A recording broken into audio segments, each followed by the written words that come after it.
इस वक्त सर्न लैब के साइंसदान बहुत ज़्यादा परेशान हैं क्योंकि उनकी लैब से एक ऐसी चीज़ चोरी हो चुकी है जो कि दहशतगर्दी में इस्तेमाल हो सकती है।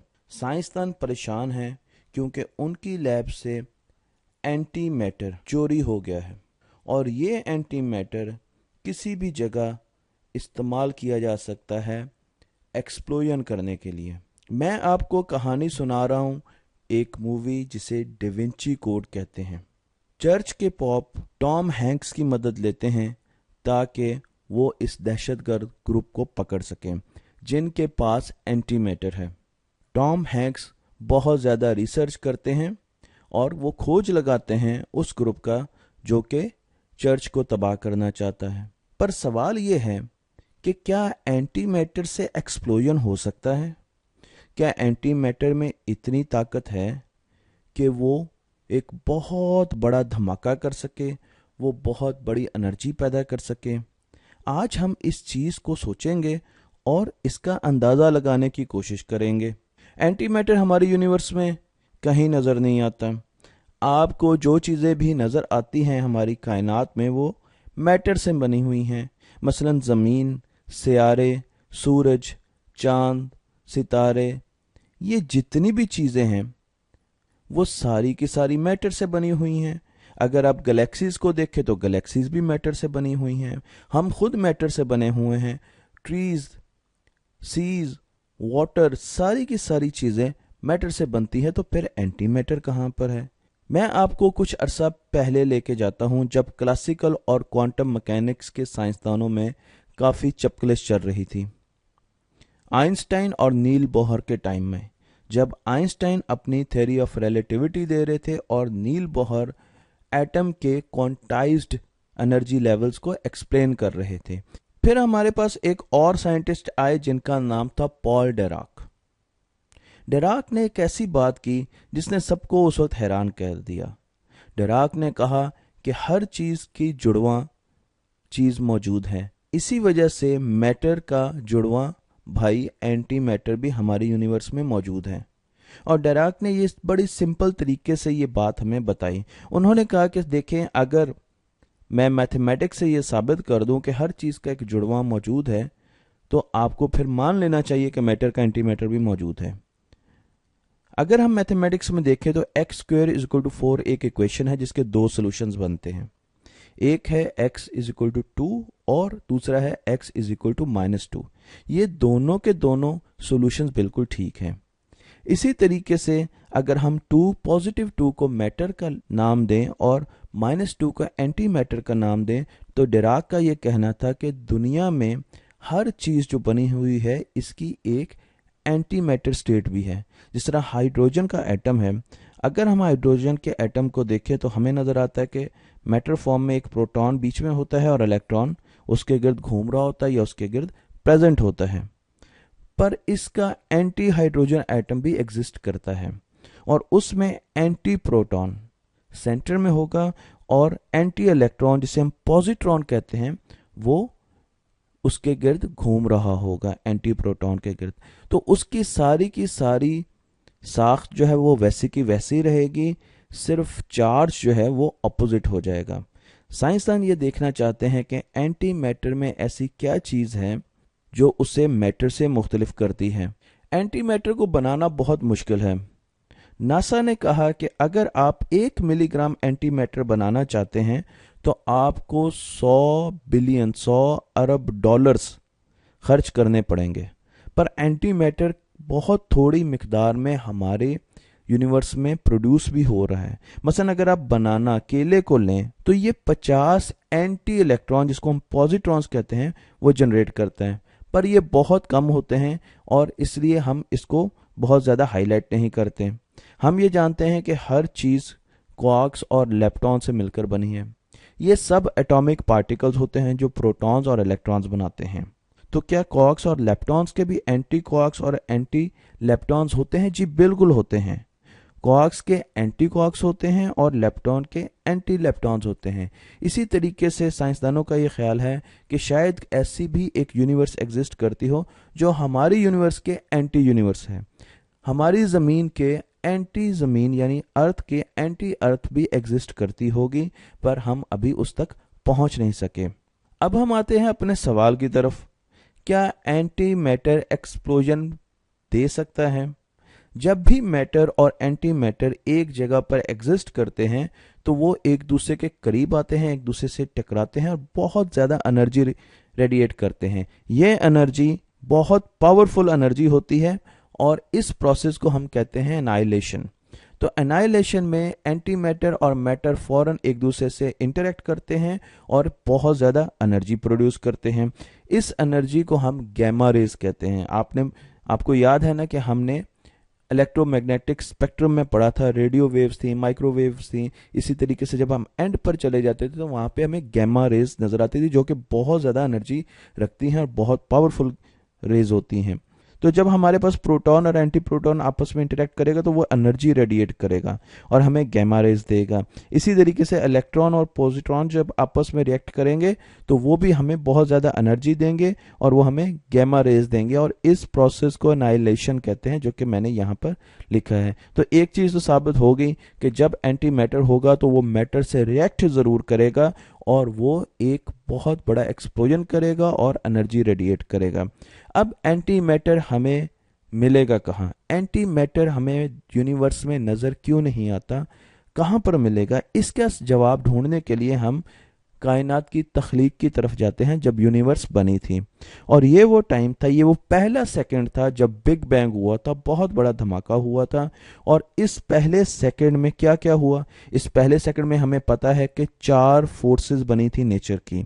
उसके साथ साथ हमारे पास यहाँ पर हमें नज़र आ रहा है कि छोटे छोटे पार्टिकल्स बनना शुरू हो गए इस पहले सेकंड के बहुत छोटे में हिस्से पे।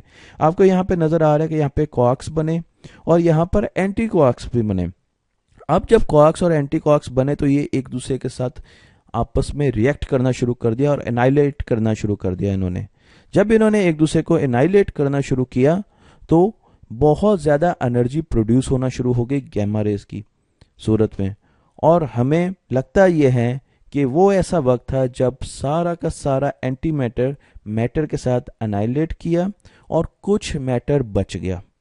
एंटी मैटर कम था और मैटर ज़्यादा था, इस वजह से कुछ मैटर बच गया, जिससे बाद में जाकर हमारी गैलेक्सीज बनी, हमारे स्टार्स बने, हमारी यूनिवर्स बनी, प्लैनेट्स बने। अब वो एंटी मैटर कम क्यों था या वो ख़त्म क्यों हो गया, इस पर अभी तक साइंसदान किसी नतीजे पर नहीं पहुंच सके और उसके लिए बहुत ज़्यादा रिसर्च हो रही है। साइंसदानों ने एंटी मैटर को टेलीस्कोप्स के साथ जो ज़मीन के गिर्द घूमती हैं स्पेस में देखा कि उनको कहीं एंटी मैटर की सोर्सेज नज़र आए, पर उनको कहीं भी एंटी मैटर की बहुत बड़ी सोर्स नज़र नहीं आई।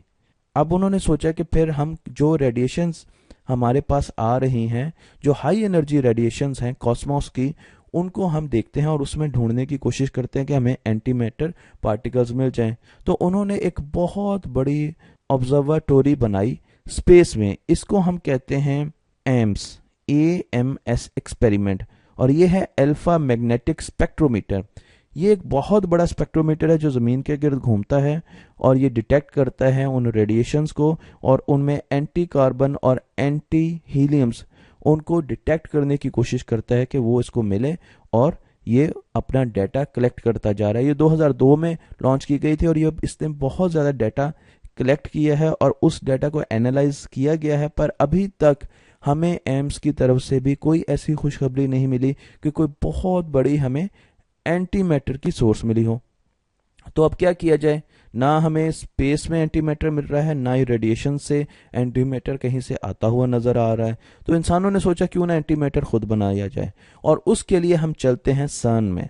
सन में जहां पर बहुत बड़ा हेड्रॉन कोलाइडर है, वहां पर एंटी मैटर फैक्ट्री है जहां पर एक एक्सपेरिमेंट किया जाता है जिसे हम अल्फा एक्सपेरिमेंट कहते हैं। ये anti hydrogen laser physics apparatus है और इससे हम एंटी हाइड्रोजन एटम बना रहे हैं।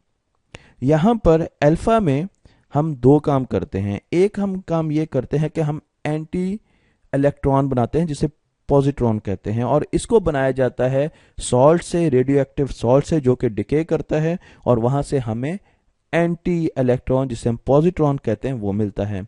और सन जो है वो प्रोटॉन्स को प्रोटॉन्स के साथ कोलाइड करती है स्पीड ऑफ लाइट के बहुत करीब चार जगहों पर प्रोटॉन्स जो है वो आपस में बहुत तेजी से इस हेड्रॉन कोलाइडर में मूव करते हैं और वो कोलाइड करते हैं और उनकी कोलिजन से हमें एंटी प्रोटॉन्स जो हैं वो मिलते हैं। तो एंटी प्रोटॉन्स जो हैं वो हमें आते हैं सन की तरफ से और एंटी मैटर फैक्ट्री जो है वो हमें देती है पॉजिट्रॉन्स।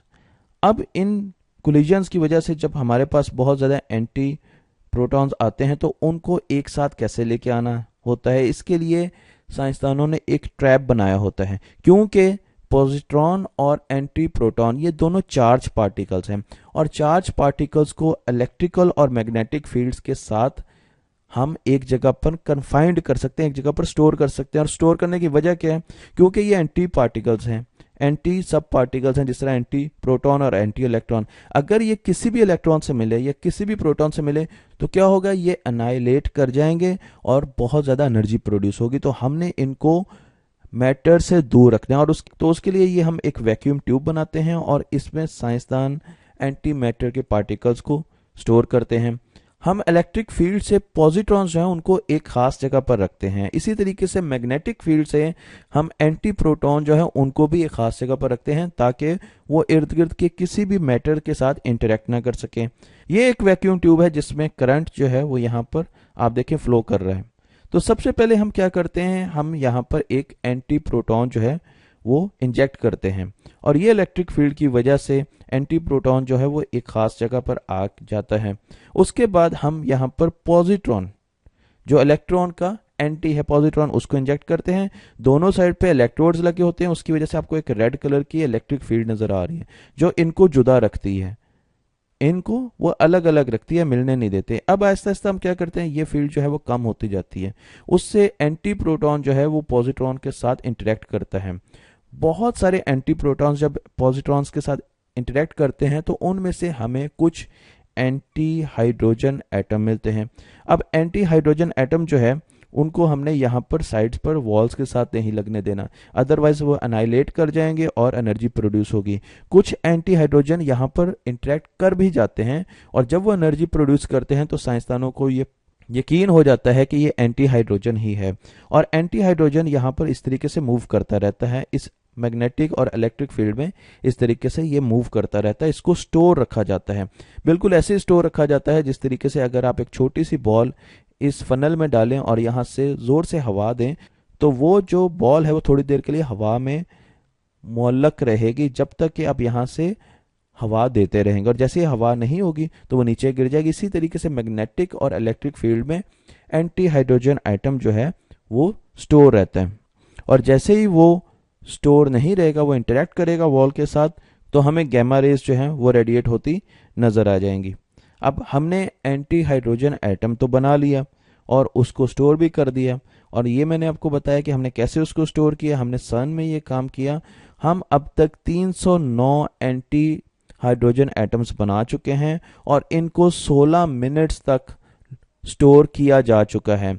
16 मिनट क्वांटम मैकेनिक्स की लेवल पर बहुत ज़्यादा बड़ा टाइम है, क्योंकि जब हम बहुत नीचे लेवल पर जाते हैं, एटॉमिक और सब एटॉमिक लेवल पर जाते हैं, तो वहाँ पर 10 की ताकत -9 10⁻⁻⁹ सेकंड्स की बात होती है। तो उस रिलेटिविटी में अगर आप 16 मिनट देखें तो ये एक बहुत बड़ा टाइम है जिसमें हम एंटी एटम्स को इन वैक्यूम ट्यूब्स में स्टोर करके रखते हैं और ये स्टोरेज मैग्नेटिक और इलेक्ट्रिक फील्ड की वजह से होती है और इसका टेम्परेचर भी बहुत कम होता है। इस चीज़ को हम पेनी बाथ टब या पेनी टब भी कहते हैं, क्योंकि इसकी जो फील्ड है वो एक टब की तरह होती है जिसपे हम नहाते हैं और इसमें एंटी एटम्स जो हैं और एंटी पार्टिकल्स जो हैं वो स्टोर रहते हैं, तो इसलिए इसको पेनी टब जो है वो कहा जाता है। और यहाँ पर मैंने आपको ये एक वैक्यूम ट्यूब दिखाई है जो कि 2 बड़ी 1.5 लीटर की बोतलों के बराबर होती है। अब साइंसदान ये कर क्यों रहे हैं? उसकी वजह यह है कि साइंसदान एंटी हाइड्रोजन को स्टडी करना चाहते हैं। साइंसदान देखना चाहते हैं, अभी तक उन्होंने जितने एक्सपेरिमेंट किए हैं उसमें उनको एंटी हाइड्रोजन के एमिशन स्पेक्ट्रम वैसा ही मिला है जैसा कि हाइड्रोजन एटम का है।